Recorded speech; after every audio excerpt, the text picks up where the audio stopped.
Halo teman-teman semua, dalam beberapa waktu terakhir, ruang demokrasi di Indonesia kian menyempit. Penangkapan terhadap aktivis, warga sivil, dan jurnalis terus terjadi dengan pola yang berulang. Tuduhan yang tidak jelas, proses hukum yang kabur, dan kekerasan yang menyertai. Bukan satu atau dua, melainkan banyak proaktivis politik dilaporkan mengalami perlakuan yang serupa. Salah satu peristiwa besar terjadi pada aksi demonstrasi bulan Agustus yang dipicu oleh kekecewaan publik terhadap kebijakan pemerintah dan DPRD. Masyarakat turun ke jalan karena RUU perampasan aset yang tidak pernah disahkan, sementara kenaikan tunjangan DPRD justru disetujui. Ketimpangan ini dinilai sebagai bentuk ketidakadilan yang terang-terangan di tengah kondisi rakyat yang sulit. Namun dalam aksi tersebut sekitar 60 orang ditangkap dengan tuduhan terlibat kerusuhan. Padahal menurut berbagai kesaksian mereka tidak menghendaki kekerasan tersebut. Sebagian adalah masa aksi damai, sebagian adalah bahkan hanya penonton. Meski demikian, penangkapan tetap dilakukan tanpa kejelasan kesalahan yang dapat dipertanggungjawabkan. Dan mereka bukanlah pelaku yang seharusnya ditangkap. Para korban dilaporkan mengalami kekerasan fisik dan verbal, dipukul, dibentak, diintimidasi, hingga diperkosa secara tidak manusiawi. Pola kekerasan ini terjadi secara berulang, seolah-olah menjadi prosedur yang dinormalisasikan, bukan pelanggaran yang harus diselidiki. Aneh gak sih ya kan teman-teman?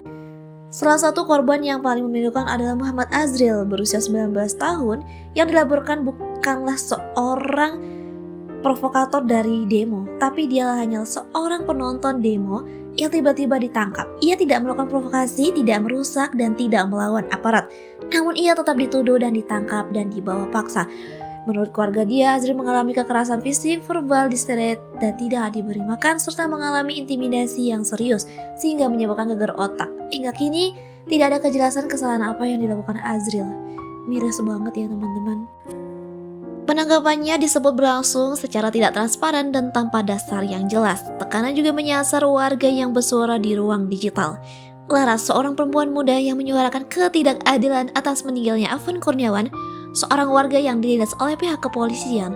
Menurut Laras, hukuman yang dijatuhkan kepada pelaku sangatlah tidak setara dengan hilangnya nyawa Afan Kurniawan. Laras tidak melakukan kekerasan, ia hanya menyuarakan keresahan dan tuntutan keadilan. Namun, ia justru ditangkap dengan tuduhan yang tidak jelas dan akhirnya dijatuhi hukuman 1 tahun penjara. Kasus ini memunculkan pernyataan yang serius. Sejak kapan menyuarakan keadilan dianggap sebagai kejahatan? Apakah hak asasi manusia di Indonesia sudah tidak ada? Sungguh miris negara ini. Kasus serupa menimpa Rifa, seorang warga yang hanya merekam jalannya demonstrasi melalui video yang ia unggah di cuitan Instagram. Ia tidak berestorasi, tidak memprovokasi, dan tidak terlibat kerusuhan. Namun ia ditangkap dengan tuduhan yang tidak pernah dijelaskan secara terang, hingga harus mengalami penahanan pada 29 Agustus. Ia juga dilaporkan menjadi korban pembunuhan cyber, di mana identitas akun pribadi disebarluaskan disertai intimidasi. Tekanan terhadap kebebasan informasi juga dialami dunia pers. Seorang jurnalis TV1 yang melaporkan kondisi di Aceh Tamiang mendapatkan liputannya diturunkan atau di-take down dari platform digital. Alasan yang beredar menyebutkan bahwa tayangan tersebut dikhawatirkan menyebabkan isu yang tidak baik dan menimbulkan keresahan. Namun, tidak pernah dijelaskan secara terbuka bagian mana yang dianggap pelanggar. Ketakutan akan keramaian akhirnya mengalahkan hak publik untuk mengetahui fakta. Fenomena ini menunjukkan satu pola yang mengkhawatirkan. Ketidakjelasan dijadikan alat penindasan. Warga ditangkap tanpa kejelasan, tanpa kesalahan, dihukum tanpa penjelasan yang transparan, dan mengalami kekerasan dengan pola yang sama. Mereka bukan penjahat, melainkan orang-orang yang bersuara merekam atas sekedar hadir. Pada hakikatnya masyarakat tidak akan pernah bersuara jika kebijakan pemerintah benar-benar adil. Namun ketika kebijakan merugikan rakyat, suara itu muncul sebagai bentuk tanggung jawab moral. Ironinya, mereka yang memperjuangkan hak asasi manusia yang sejatinya merupakan tugas negara justru diskriminasi. Pernyataan pun mengemukakan, apakah pemerintah telah menutup mata? Apakah aparat lupa bahwa mereka petugas melindungi bukan menakuti?